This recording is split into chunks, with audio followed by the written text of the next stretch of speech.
이제 대장동 50억 클럽과 김건희 여사 특검 관련된 이야기를 좀 해볼까 하는데요. 현재까지 상황을 먼저 강은미 의원께서 좀 정리해 주실까요? 네.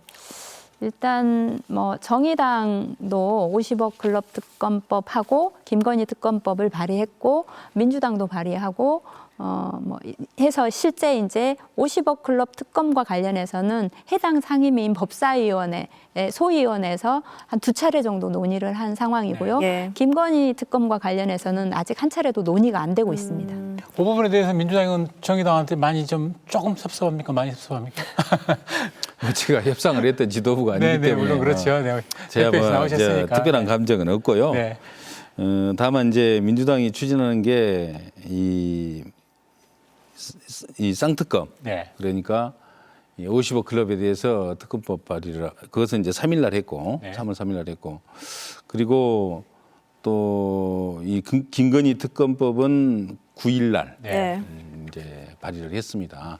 물론 이제 정의당에서 정의당하고 이견이 좀 있었기 때문에 네.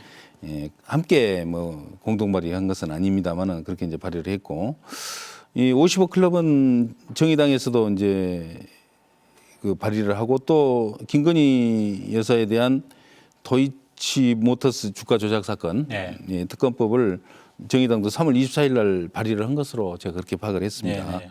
어쨌든 그 두 당이 모두 이제 두 가지를 다 발의를 했기 때문에 이제 같이 이 병합 처리가 될 것으로 보여지고요. 홍조에 대한 요구가 굉장히 높지 않습니까? 예, 다만 그 어떻게 처리할 것이냐 네. 문제에 있어서는 약간 이견이 있는 걸로 알고 있습니다. 저희들은 지금까지 국민의힘이 해온 여러 가지 행태들, 특히 이제 이 두 가지 쌍특검 법에 대해서 아주 뭐 경기를 일으킬 정도 반대를 하고 있기 때문에 네. 법사위에서도 원활한 논의가 거의 뭐 이루어지고 있지 못하는 그런 형편입니다. 뭐 이건 저희들이 판단할 때는 뭐 시간이 간다고 해서 해결될 수 있는 문제가 아니다라고 봅니다. 네. 그래서 결국은 패스트트랙에 의해서 예. 본회의에 직접 송부하는 그런 이 노력을 할 수밖에 없다. 네. 이렇게 이제 현재 보고 있고요. 그래서 이제 그런 점에 대해서는 뭐 제가 정의당의 입장은 뭐 정확히 모르니까 뭐라고 말씀드릴 수 없습니다만 우리는 그런 입장을 가지고 있습니다. 민주당과의 공조 어떻게 좀 판단하고 계세요?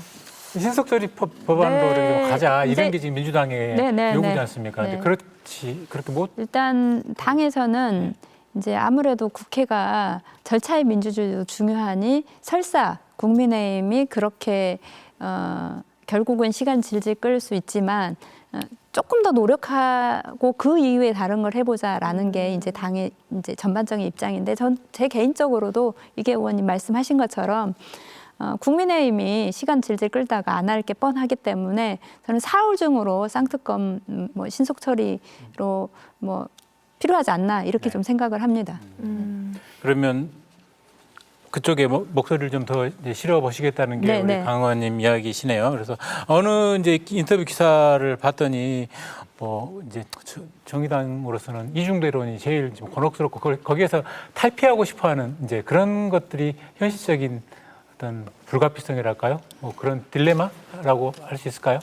아니 이제 이중대론보다는 네. 우리가 이제 소수였을 때 늘 그 다수당이 밀어붙이면 나중에 그것을 항변할 수 있는 것이 없기 때문에 네네. 우리 국회에서 이제 늘 최소한 그 협의를 해보려고 노력하고 안 되면 그때 해야지 바로 안 될 게 뻔하기 때문에 다음 절차로 넘어가는 것에 대해서는 부정적인 생각을 가지고 있는 분들이 계신 거고요. 이제 그 무언가 옳은 방향이 있다고 하면 어느 당의 이중대 이야기를 듣더라도 그 옳은 것을 추진하는 건 필요하다고 생각하고 그런 면에서 이제 국민들이 보시기에 검찰이 50억 클럽 특검과 관련해서도 필요하다고 생각하고 계시고 또 주가 조작과 관련해서 대통령 부인이라고 해서 봐주기 수사하면 안 되는데 검찰이 제대로 수사 안 할 것으로 보이기 때문에 그것도 특검이 필요하다고 생각하시는 국민들이 많기 때문에 그 두 가지를 하기 위한 방안으로 필요하다고 하면 신속 처리도 해야 된다. 이렇게 좀 보고 있는 거죠. 그러면 그 쌍특검 관련해서는 두 분 의원님들 말씀 들어보면은 그냥 별 걱정 안 해도 뭐 이렇게 될까요, 의원님? 네, 네. 근데 이제 이게 네. 그 신속 처리 안건이라고 네. 하는 게 네. 그것도 상당히 시간이 걸리지 않습니까? 상임위에서 논의를 해야 되는데 네. 이 사람들이 논의를 안 하면 이제 국회가 시민들의 의견을 통과할 수 있는 방법이 없지 않습니까? 그러니까 신속 처리 안건이라고 하는 것이 본회의의 의결을 통해서 상임위에서 180일 동안 이걸 논의해라. 이렇게 강제로 부여하는 거예요. 네. 그래서 180일 동안 논의를 안 하면 본회의에 바로 상정을 하거든요. 근데 본회의에 바로 상정을 해도 또 국회의장이 충분히 이 양당이 논의하지 않았으니까 바로 안건을 못 올리겠다. 그러면 또 60일 동안 본회의에 갖고 있어요. 그래서 60일 동안에도 이제 당들이 합의를 못하면 60일이 지나는 첫 번째 본회의에서 바로 표결 들어가는 방식이거든요. 네. 그래서 신속 처리 안건도 결국은 상임위에서 빨리 논의해라. 이렇게 지금 주장하는 방식이거든요. 네네, 그렇죠. 네. 거기 어찌 됐든 그래도 일단 아무래도 저희는 이제 네. 지역적 특성이 있으니까 야권 지지 성향의 어떤 유권자들이 좀 네. 많지 않습니까? 그래서 네. 그런 부분에서 조금 더 이렇게 공조가 더 이렇게 이루어지길 바라는 그런 목소리가 좀 높아서 제가 그런 이야기들을 좀 네. 드렸던 것이고요. 그래도 역시 민주당이 칼자루는 좀 쥐고 있는 거지 않습니까? 쌍특검 관련해서는 또 뭐 우리가 예상할 수 있는 뭐랄까 로드맵이랄까 어떻게 진행이 될까요? 결국은 절차적 민주주의를 추구하면 좋죠. 네. 그러나 현실적으로 뭐 거의 불가능하다고 보기 때문에 패스트트랙에 의해서 결국 적절한 시기에 이제 본회의에 부의될 수밖에 없고 또 뭐 민주당 주도로 통과시킬 수밖에 없는 네. 그런 상황이다. 저는 그렇게 뭐 단정적으로 보여지고 있습니다. 네, 알겠습니다. 크게 뭐 변수가 사실은 없는 예, 거네요. 예. 네, 네. 다음 주제 좀 짧게 이야기 더 나눠볼게요. 네, 여기도 뭐 역시 뭐 그 두 당의 어떤 약간의 미묘한 차이도 있죠. 이 선거구제 개편 부분도 네. 뭐 이야기를 조금 잠깐 나누었으면 좋겠다 싶어요. 지금 이제 곧 국회의원 전원이 참여하는 뭐 전원위가 20년 만에 구성이 된다면서요. 이 부분 어떻게 사실은 이건 정의당이 더 기대를 많이 하고 있는 부분이지 않습니까? 아마 이제 우리가 지난 대선을 겪으면서 국민들이 야, 이게 그 정말 이 사람이 대통령을 하면 우리 사회가 이렇게 바꿔질 거야라고 하는 비전을 보기보다는 난 이 사람이 너무 싫으니까 여기는 안 돼. 이 사람이 너무 싫으니까 여기는 안 돼. 이런 방식의 투표 네. 성향이 엄청 강한 투표였잖아요.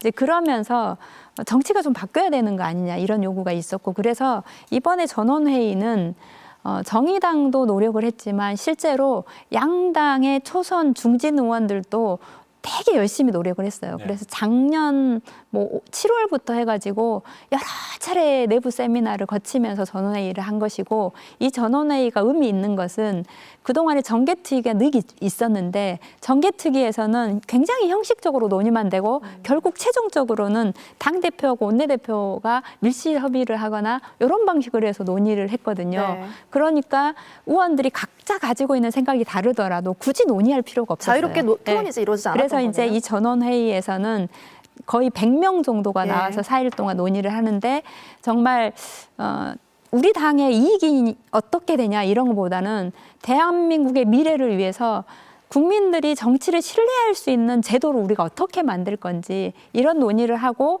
그래서 이 대한민국의 미래를 위해서 좋은 정책을 네. 그러니까 우리 정당에 뭐 어떤 게 더 좋을까 네. 이런 것을 벗어나서 논의할 수 있는 계기를 마련했다 이런 면에서 굉장히 의미 있다고 봅니다. 들어보니까 이제 강은미 의원께서는 굉장히 좀 긍정적으로 이 난상 토론에 대해서 평가를 하고 계신 것 같고요. 근데 어제 이제 난상 토론 앞두고 김기현 국민의힘 대표가 그런 이야기를 했어요. 국회의원 정수 축소 발언을 했습니다. 최소 뭐 30석, 30석은 줄일 수 있다라는 발언이 나왔는데 어떻게 들으셨어요? 그러니까 이제 지난번에 그 2020년도에 이제 그 정치개혁 하고 나서 네. 위성정당 만들고 너무나 뻔뻔하게 잘못했다고 끝까지 안 하는 것처럼 이번에 이 논의도 실제로 그 국민의힘 의원들이 여러 명이 참여를 했고 정개특위에서도 합의안 아닌데 당대표라고 하는 사람이 전원회의를 앞두고 그런 방식으로 하는 것은 정말 신의치게 어긋난다 이렇게 보고요. 되게 그런 면에서 무책임하다 이렇게 저는 생각을 합니다. 이 시점에 왜 그런 발언을 했을까요? 물타기죠.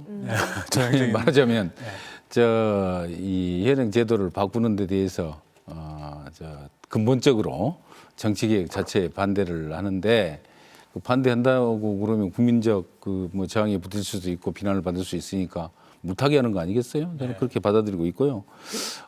지금 정부 여당이 이제 그러한 물타기식 말장난을 잘합니다. 여러 가지로 뭐 무슨 뭐 어떤 특별한 계획안을 내놓으면 그냥 뭐 무슨 방탄용이라고 뭐 얘기하고 그러지 않습니까? 그런 것처럼 이 일련의 여러 가지 행태를 종합해서 보면 뭐 도저히 납득할 수 없는 정상적인 어떤 정치적 판단에 의한 이 발언이 아니고 정말 저 사람이 왜 저런 말을 하지? 라는 걸 우리가 몇 번씩 곱씹어야 그래도 이해를 할 수 없는 그런 발언을 계속 하고 있어서 굉장히 유감스럽게 짝이 없고요.